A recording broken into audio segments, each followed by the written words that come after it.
Imagine a powerful man riding in a big, bulletproof black car. Around him, 36 bodyguards run beside the moving car. They move like shadows. They are strong, fast, and ready to fight or die to protect him. This is not a movie.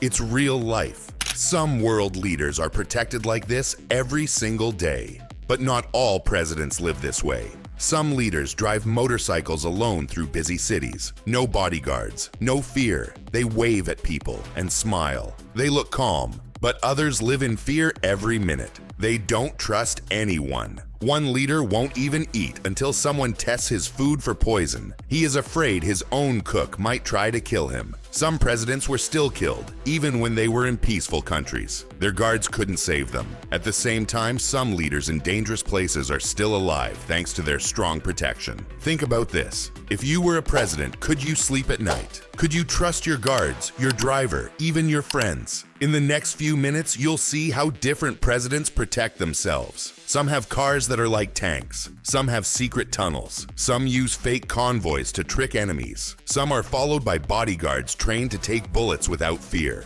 You will also learn about one president who is protected more than anyone else in the world. He has the most security, the most fear, and the most secrets around him. It's not the person you're thinking of. It's someone most people don't expect. So stay with us. This story will show you the real danger behind the fancy suits and big speeches. You'll see the hidden fear, the strong walls, and the people who stand ready to die. And at the end, you'll find out who is really the most protected leader on Earth and why. Some leaders choose to live simple lives. They don't want big cars or many guards. They don't want walls between them and the people. One of these leaders was José Mujica, the former president of Uruguay. People called him the poorest president in the world. He gave away 90% of his salary to help others. He lived in a small house and drove a rusty old VW Beetle. That car was worth only $1,800. He had no bodyguards, no armored car, no special team around him. Another was Rodrigo Duterte, the former president of the Philippines. He was known for riding his motorcycle through the streets of Manila. He did this without a helmet, without guards, and without fear. Anyone could see him. Anyone could reach him. These leaders believed in trust. They believed connection with people was stronger than protection. Mujica once said, "I'd rather be killed than live in a golden cage." To them, hiding behind walls or heavy security meant giving up part of their freedom.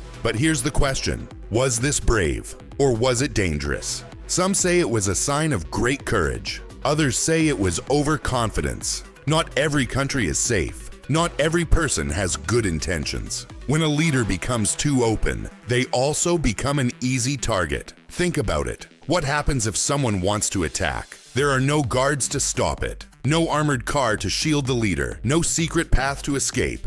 That's the risk. These types of leaders become symbols of freedom and trust. They show the world that they are not afraid. People love them for that. But one mistake, one wrong move, and trust can break. That's the thin line between bravery and recklessness. In today's world, where danger can come from anywhere, a crowd, a building, even a handshake, being too visible can be deadly. No matter how honest or kind a leader is, some people may still want to harm them.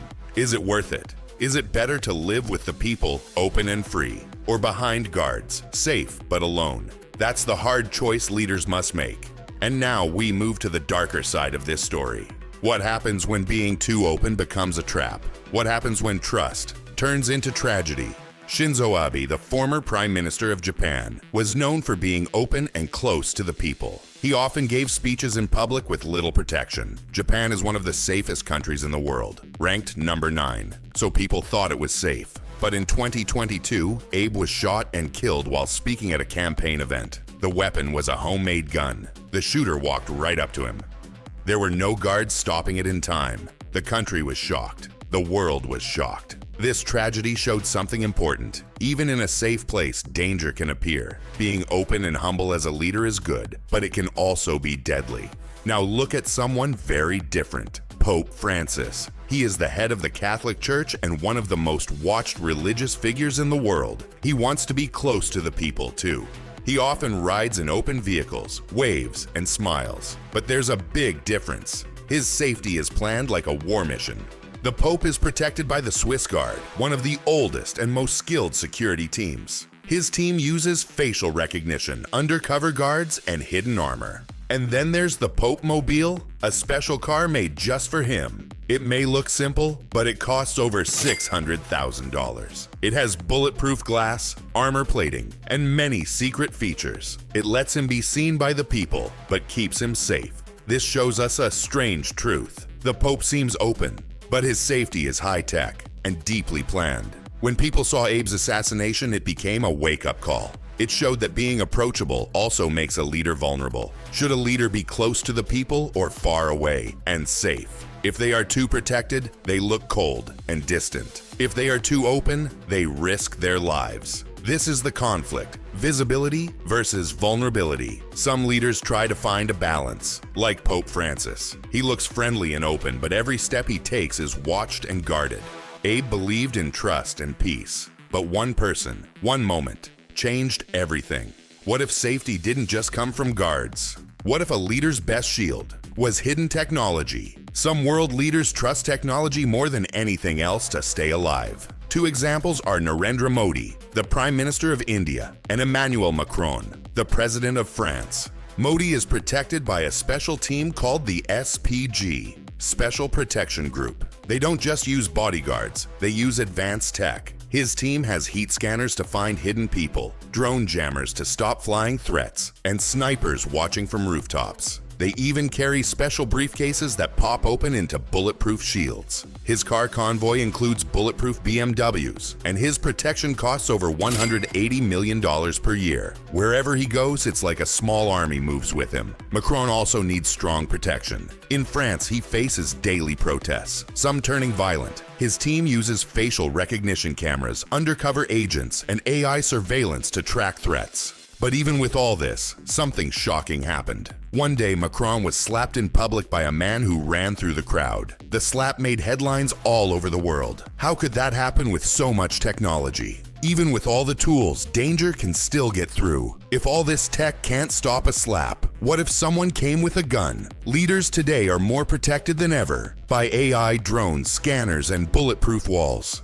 But the question is, are we relying too much on machines? Technology helps, but it can't replace human instinct. It can scan faces, jam drones, and block hackers, but it can't read every person's mind. If powerful tech still lets danger in, how safe are these leaders really? And more importantly, what kind of life do they live when fear is around them 24/7? Imagine waking up each day not knowing who wants to harm you. Cameras everywhere, snipers watching, a briefcase that turns into a shield. That's not just protection, that's living in a cage made of fear. So we ask one more time, what happens when fear controls every second of your life? Some world leaders don't just fear outsiders, they fear everyone. Two strong examples are Nicolas Maduro of Venezuela and Kim Jong-un of North Korea. For them, security is not just protection, it's a way of life built on fear. Maduro once survived an assassination attempt using drones. During a speech, drones carrying explosives flew toward him and exploded nearby. Since that day, Maduro no longer trusts open spaces or big crowds. His guards now form human walls around him, blocking any possible threat. His car convoys include armored vehicles that work like bunkers on wheels. They're ready to block bullets or escape quickly. Kim Jong-un's security is even more extreme. He never travels in just one car. He uses decoy convoys, meaning many cars that look the same, so no one knows which one he's really in. His team uses signal jammers to block communication, and he has underground escape tunnels in case he needs to flee. His main car, a black Maybach, even has a custom underground launch path to avoid being seen. But it goes deeper. Even Kim's chefs and barbers are checked for loyalty. Only those who believe fully in the regime are allowed near him. His bodyguards train for years. They must not just fight, they must die for him if needed. These leaders are protected not just from enemies, but from their own people. They live in total control, but also total fear. Everything they do is watched. Every meal, every step, every moment is planned with safety in mind. But at what cost? These leaders are isolated. They cannot trust friends, family, or even their own staff. Their protection creates a prison around them. The very systems meant to keep them safe also keep them trapped. Kim and Maduro rule with power, but it's a power that comes with paranoia. They're not just keeping danger out, they're also keeping themselves in. They have built walls of security so strong that even they cannot escape them. This is where absolute control becomes absolute fear. They no longer walk freely. They no longer speak freely. Every moment is watched, every visitor checked, every car followed by guards. What does leadership look like when the entire country becomes your armor? And what kind of leader lives behind layers of fear, tunnels, and lies? For some world leaders, personal safety is more than just protection. It becomes a symbol of national power. This is true for Donald Trump and Xi Jinping. Their security is not just about staying safe. It sends a strong message. Harm me, and you face a country. When Trump was president, his private club, Mar-a-Lago, became one of the most heavily guarded places in America. It used robotic dogs, encrypted tech systems, and had over 300 Secret Service agents. Every time he traveled, the cost of security was huge, over $40,000 per day. His visits would sometimes shut down entire cities. Xi Jinping, the leader of China, is even more protected. His security team doesn't just include bodyguards, it includes China's military. His airplane has a missile defense system. His team uses facial recognition cameras across the country, and even AI systems that can scan for possible threats in real time. If someone looks suspicious, they are flagged immediately, sometimes without even speaking. Most people don't know. Even Xi's translators, the people who just help him speak to others, must go through military background checks. Every word, every step, every handshake is controlled and watched. Trump and Xi live in two very different systems, but they both use maximum security to show strength. In Trump's case, power and wealth drive the shield. In Xi's case, it's fear and surveillance. But this level of security sends a deeper message. If you touch me, you touch the nation. Their protection isn't just for safety. It's also about domination. Every guard, drone, camera, and scanner is part of a much bigger system of power. Is all this about protection or about showing the world who's in charge? Because when a single leader becomes the face of a whole country, their safety becomes global business. So we ask, who is the most protected person on Earth? And maybe more importantly, what does that say about the world we live in now?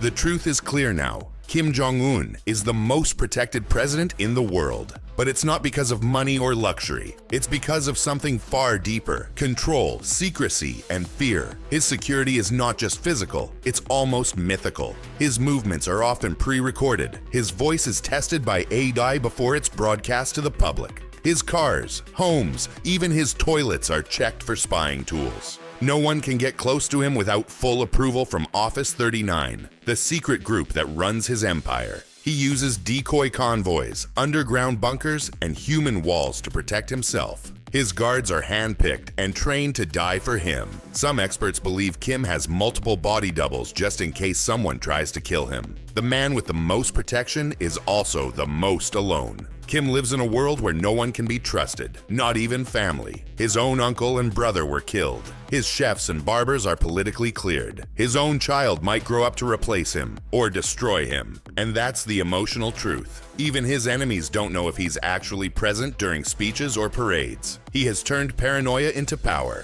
From Mujica's $1,800 Beetle to Kim's escape tunnels, we've seen how security can reflect a leader's heart. Some choose openness, others choose isolation. If staying alive meant living like this, hiding, fearing, never knowing who's real, would you even want to survive that way? We've now seen both sides of power. Some presidents trust their people. They ride through crowds, shake hands, and live simply. Others fear every shadow, building walls, hiding in bunkers, and trusting only machines and guards. Presidential protection is not just about stopping bullets. It shows us how these leaders see the world, through trust or through fear. It's also a window into their hearts. A president who walks freely believes in connection. A leader who lives in silence and shields may rule with fear, not hope.